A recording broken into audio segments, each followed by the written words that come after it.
এদের শত্রু প্রভাব নাই। কারণ আপনার একটা ঈদের দেখেন, একটা ইসলাম যদি প্রতিষ্ঠা পায়, ইসলাম প্রতিষ্ঠার ক্ষেত্রে অনেক কষ্ট হয়। এগুলি খ্রিস্টের একটা একটা করে বলতেছি, সামান্য সময় একটা একটা বলতে, এটা একটা ঘটনা। এরপরে দ্বিতীয়বার যখন উনি সালাত আদায় করতে গেছিলেন, তো আবার আবু জাহেল যখন দেখতে পেলেন আবার সালাত আদায় করতেছেন, এটা হচ্ছে দ্বিতীয় ঘটনা। আবার বললেন যে একে কে শাস্তি দিতে পারবে। ওই তৎকালীন আবার আবু মুনিব বলতে আমি পারবো।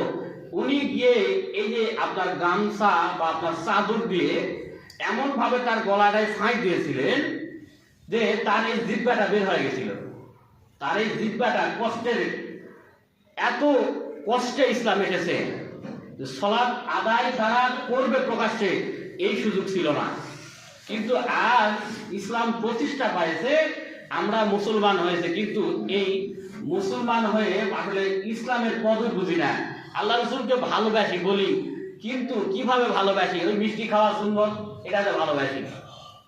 আল্লাহ রসুল জিহাদ করেছেন, এরা বড় পুরা তার ভালোবাসি না।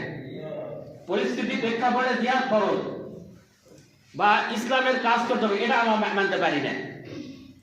আজ ইসলাম আমাদের মাঝ থেকে মিটাই গেছে। তৃতীয় ঘটনা, আল্লাহ রসুল মুহাম্মদ সাল্লাল্লাহু আলাইহি ওয়াসাল্লামকে উম্মুল মুমিনিন আয়েশা সিদ্দিকা রাদিয়াল্লাহু আনহা জিজ্ঞেস করেছিলেন, আপনার জীবনে উহুদের ময়দানে কিন্তু তার দান্দা মুবারক মানে দাঁত ভেঙে পড়ে গেছিল, কাফেরদের তীরের আঘাতে তার এই যে শরীর ক্ষত বিক্ষত হয়ে গেছিল তরবারির আঘাতে, কিন্তু আল্লাহ রাব্বুল আলামিন তাকে বাঁচিয়ে রেখেছিলেন এই উম্মতের কল্যাণের জন্য। তো বললেন যে এই খন্দকের যুদ্ধ বা আপনার এই যে কষ্টদায়ক এই যুদ্ধের পরও কি আপনার জীবনে কি এর থেকেও কষ্টদায়ক কোনো জিন্দেগি বা আপনাকে শাস্তি দেওয়া হয়েছিল? তখন তিনি বললেন, এর থেকেও কঠিন একটা সময় আমার কাছে। আমি যখন তায়েফে আমার নানার দেশে এদের অত্যাচারে আমি আশা করেছিলাম যে তাদের মধ্যে থেকে ইসলাম কবুল করবে, আমি তাদের কাছে দাওয়াত নিয়ে গেছিলাম। আমি যখন তাদের সম্ভাব্য 3 জন ব্যক্তির সামনে আলোচনা করতেছিলাম যে আমি নবী, আমার কাছে ওহী আসে, আমি আল্লাহর রসুল, আমি শেষ নবী, আমি বিশ্ব নবী, আমি নবীদের নেতা, এরকম আমি যখন তাদের ইসলামের কথাগুলো তাদেরকে বলতেছিলাম, তাদের মধ্যে থেকে একজন বলল যে আল্লাহ অন্য মানুষ ছাড়া আর তোমার ছাড়া অন্য মানুষ পায় নাই এই ইসলাম নামক বা নবী বানান। দ্বিতীয় জন বলল যে আমার মনে হয় তুমি মিথ্যাবাদী, বলে নাউযুবিল্লাহ। তৃতীয় জন বলল আমি যেন আপনাকে বা তোমাকে এই আশেপাশে না দেখি।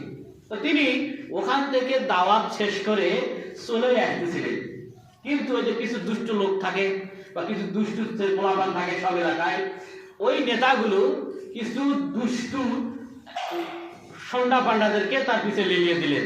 তার সাথে একজন সাহাবী ছিল, তাকে এইরকম যে আপনি অনেক সময় অনেক পাগল দেখেন না রাস্তাঘাটে বা সিনেমা দেখেন যে পাগল যাচ্ছে একটা পাথর মারতেছে, আবার তারা একটু সরে পড়তেছে, এমন ভাবে এইভাবে তাকে রাস্তাতে উনি চলতেছিলেন আর তাকে পাথর মারা হচ্ছিল।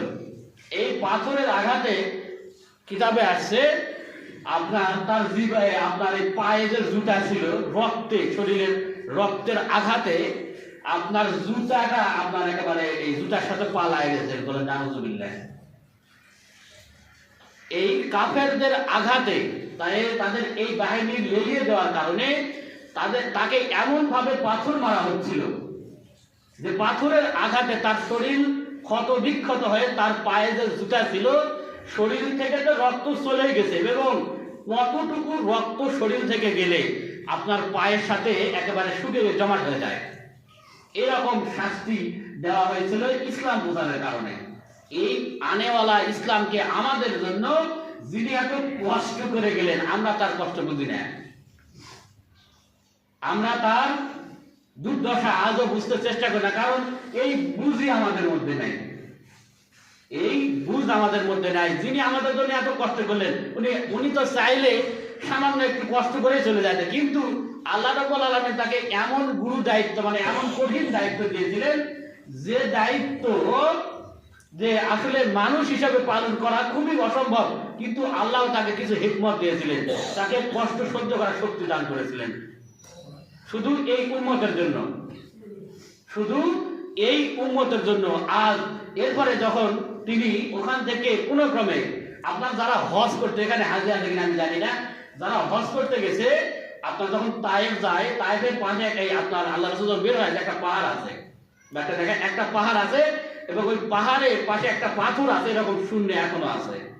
তো উনি যখন ওখান থেকে বের হয়ে আসতেছিলেন, এরপরে উনি এক বাগানে আশ্রয় নিয়েছিলেন, যে বাগান ছিল একজন কাফের, মক্কার এক কাফের আঙ্গুরের বাগান। উনি আঙ্গুরের বাগানে প্রবেশ করতেছিলেন। তো প্রবেশ করে ওখানে উনি প্রায় জ্ঞান হারিয়ে ফেলেছেন। কিন্তু এই কাফের মুশরিকদের এখনো চিন্তা, একে কিভাবে হত্যা করা যায়। ওই পাহাড় থেকে একটা পাথর ফেলে দিয়েছিলেন, যে পাথরটি আল্লাহ রাব্বুল আলামিন নির্দেশ দিয়েছিলেন। ওই পাথরটি এখনো মানে মানুষের এই বৈজ্ঞানিকেরও মাথায় কাজ করে, এটা কিভাবে এভাবে শূন্য এখনো ওই পাথরটি এখনো চলে আসে, বলেন সুবহানাল্লাহ। মানে উদ্দেশ্য ছিল এই পাথর দিয়ে তাকে একবার হত্যা করা। আল্লাহ রাসূল মুহাম্মদ সাল্লাল্লাহু আলাইহি ওয়াসাল্লামকে